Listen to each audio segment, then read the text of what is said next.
Basic Python মডিউলের আজকের এই ভিডিওতে আমরা দেখব ভেরিয়েবল কিভাবে কাজ করে এবং ভেরিয়েবল কি। তো ভেরিয়েবল কি এই সম্পর্কে জানার জন্য আমরা প্রথমে একটি ফাইল করে নিলাম হচ্ছে ভেরিয়েবল।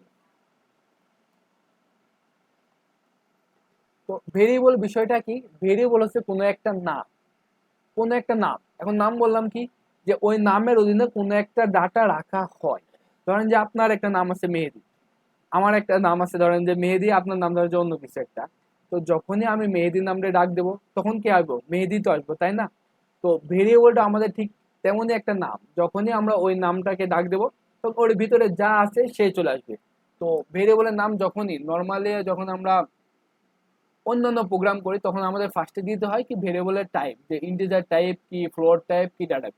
এই ডাটা টাইপ নিয়ে আমরা পরে কথা বলবো, কারণ আমাদের এখন পাইথনের ক্ষেত্রে ডাটা টাইপ নিয়ে কোনো কাজ নেই। তো এটা আমাদের দরকার নেই।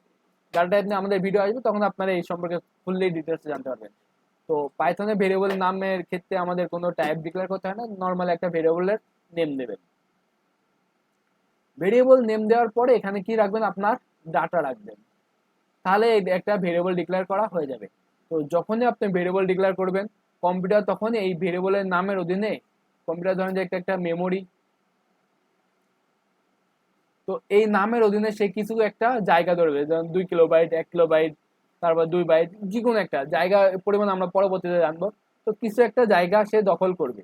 তো যখনই আপনার ওই নামের অধীনে ডাক দিবেন তখন ওই নামের অধীনে যে ডাটাটা ছিল, ধরেন যখন মেমোরি একটা অ্যাড্রেস আছে। তো আমরা এত গভীরে না গেলেও বর্তমানে হবে, আমরা ভবিষ্যতে এদিকে যাবো আর কি। তো আপনার যেহেতু বিগিনার, তো আমরা অত গভীরে এখন যাব না যে মেমোরিতে কিভাবে ডাটা রাখে। তো নর্মালি আমরা ফার্স্টে কি করবো, আমরা একটা ভেরিয়েবল নেম দেবো। ধরেন যে আমি দিয়ে দিলাম নেম। এই নেমের অধীনে ইকুয়াল সাইন দিবেন। এই ইকুয়ালটাকে বলা হচ্ছে আপনার অ্যাসাইনমেন্ট অপারেটর। আমরা অপারেটর সম্পর্কে ভবিষ্যতে জানবো, আমাদের ক্লাস আসবে। তো নেমের পরে একটা ইকুয়াল সাইন দিবেন, দেওয়ার পরে এর ভিতরে কি রাখতে আছে? আমি একটা নাম রাখতে আসছি, তো মেহেদি। তো দেখেন, এই পুরো নামটাকে একটা স্ট্রিং। আমি তো বলছি আপনাদের যে দুইটা কোটেশনের ভিতরে যা রাখবো তাই কি আমাদের একটা স্ট্রিং। তো এখন আমি যদি এখন নেমটাকে প্রিন্ট করি, এবার প্রিন্ট করলাম কি নেম, তাহলে আমাদের নেমের ভেতরে কি আছে? মেহেদি আছে। তাহলে আমাদের আউটপুটে আসার কথা কি? মেহেদি। এখন ধরেন যে আমি রাখলাম যে এলস ইকুয়াল টু রাখলাম হচ্ছে 24। এবার যদি আমি প্রিন্ট করি এলস, তাহলে এজের ভিতর কত আছে আমাদের? 24। 24 কি একটা নাম্বার। তো ডাটা টাইপ কি গুলো আমরা পরবর্তীতে জানবো। তো আপাতত জানেন, যদি আপনি কোনো একটা নাম্বার ব্যবহার করতে চান সেক্ষেত্রে কোটেশন লাগবে না। যদি আপনি কোনো স্ট্রিং বা কোনো একটা ক্যারেক্টার ব্যবহার করতে চান সেক্ষেত্রে আপনার কি লাগবে? কোটেশন দেওয়া লাগবে। তো এবার যদি আমি এস প্রিন্ট করি তাহলে আমাদের কি আসবো? মেহেদি 24। তো আশা করি আপনারা এই পর্যন্ত বুঝছেন যে আসলে ভেরিয়েবলের ভিতরে কিভাবে আমরা ডাটা রাখতে পারি। তো ভেরিয়েবলের ক্ষেত্রে কিছু নিয়ম আছে, যে আপনি যে কোনো ভাবে ভেরিয়েবলের নাম ডিক্লেয়ার করতে পারেন না। যেমন ধরেন যে আমি এবার ইচ্ছা হলো যে ভেরিয়েবলের নাম আমি কি রাখবো? প্রিন্ট। প্রিন্ট একটা ভেরিয়েবলের নাম রাখবো, যার জন্য ডাটা রাখবো হচ্ছে যে মেহেদি। এই মেহেদি না রাখে এবার রাখলাম ধরেন যে হ্যালো। তো প্রিন্টের অধীনে আমি ডাটা রাখছি কি? হ্যালো। এবার যদি আমি প্রিন্ট নামে করি, আমাদের ভেরিয়েবলের নাম কি? প্রিন্ট। এবার আউটপুটে কি আসবে দেখি যাক, আউটপুটে আমাদের কি আসে। তো আউটপুট দেখছেন একটা ইরর দিছে, কারণ কি? এই প্রিন্ট নামে অলরেডি কিছু একটা ডিক্লেয়ার করা আছে যে প্রিন্ট তুমি ওই কাজ করো। প্রিন্টের কাজ কি? কোনো কিছু একটা আউটপুট দাও। এখন তাকে আমি আলাদা আলাদা কাজে লাগাই দিলাম যে তোমার ভিতরে হ্যালো রাখো, সে কি ওটা রাখতে পারবো? কারণ কি তাকে সে আগে থেকেই রেখে দেওয়া হয়েছে যে কোনো একটা রিজার্ভ কাজের জন্য। তো কোনো একটা রিজার্ভ কাজের জন্য যাদেরকে রাখা হয় তাদেরকে বলা হচ্ছে কিওয়ার্ড। এই সকল কিওয়ার্ড আমরা পাইথনে কি করতে পারবো না? ব্যবহার করতে পারবো না। তো রুলস গুলো যদি আমি লিখে দিই আপনাদের তাহলে ভালো হবে আশা করি।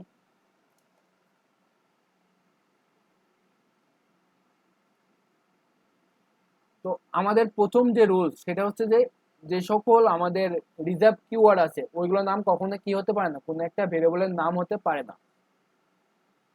তো কিওয়ার্ড হচ্ছে কি? ভেরিয়েবলের নাম হতে পারে না, সেহেতু আমরা কিওয়ার্ড লিখতে পারি কি? আমরা ইনভ্যালিড লিখতে পারি।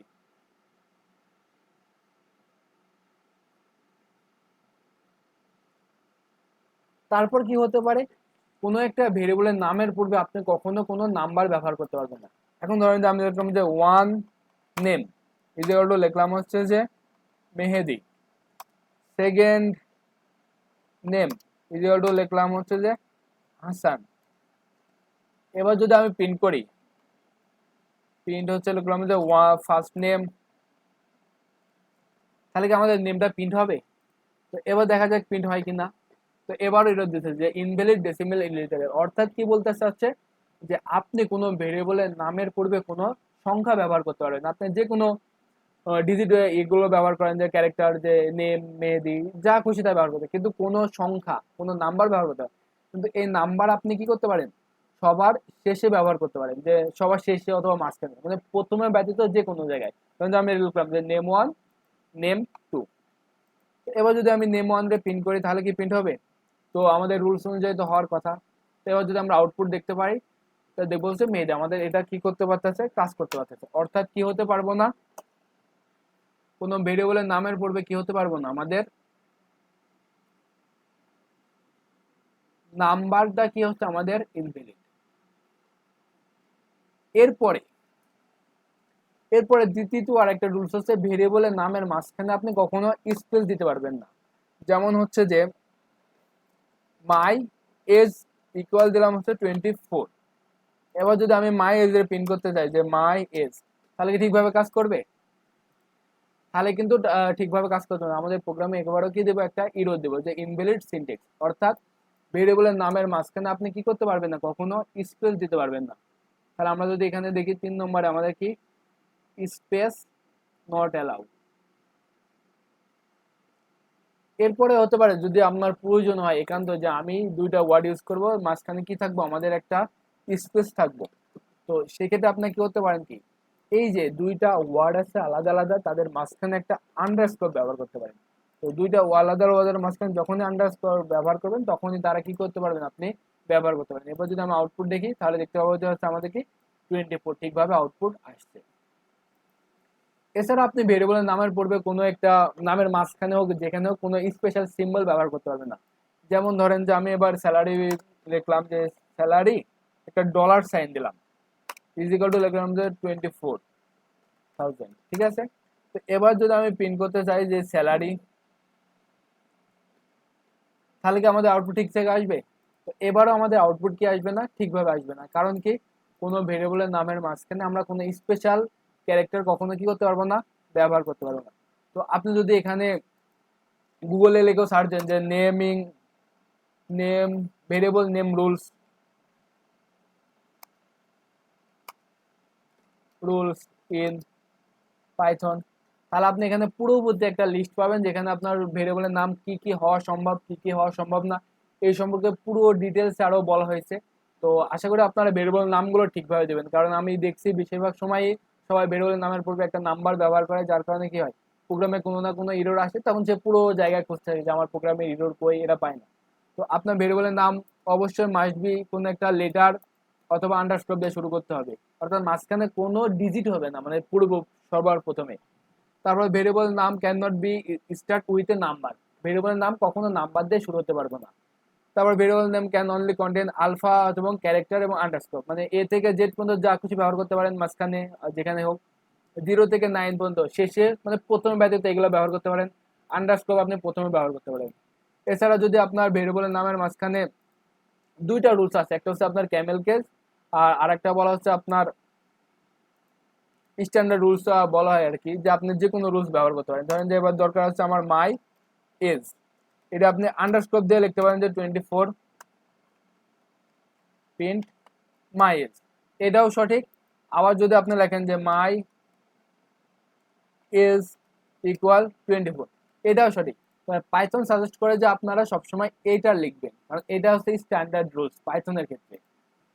আর এছাড়াও আপনারা হচ্ছে এই দুইটা যদি আমি লিখি যে মাই এজ ইকুয়াল টু 24 এবং মাই এজ ইকুয়াল টু হচ্ছে 38, তো এবার যদি আমরা আউটপুট দেখি মাই এজ, দেখেন ওইগুলো পুরোপুরি কি ছোট হাতের, আর এবার আমি দিলাম কি বড় হাতের, দুইটা কি সেম, আউটপুট কি আসে দেখা যাক। আমাদের আউটপুট আসছে কি 24। এবং এবার যদি আমি পাশাপাশি আমাদের বড় হাতের যে অক্ষরটা আছে সেটাও যদি প্রিন্ট করি যে মাই এজ, এবার আমাদের আউটপুট কত আসে দেখি। আমাদের আউটপুট আসছে 24 এবং 38 দুইটাই। অর্থাৎ এটা দ্বারা আমরা কি বুঝলাম, যে পাইথনের ছোট হাতের অক্ষর দ্বারা একটা জিনিস বোঝায়, বড় হাতের অক্ষর দ্বারা আর একটা জিনিস বোঝায়, দুইটা কখনো কি নয়, এক নয়।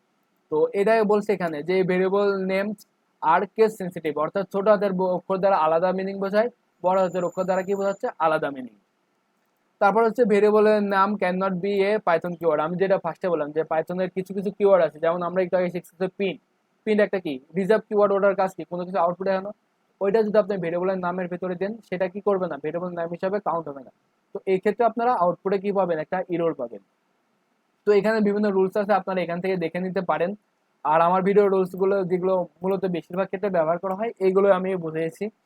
তো এরপরে আশা করি আপনারা এগুলো ভালোভাবে প্র্যাকটিস করবেন, কোনো সমস্যা হবে না।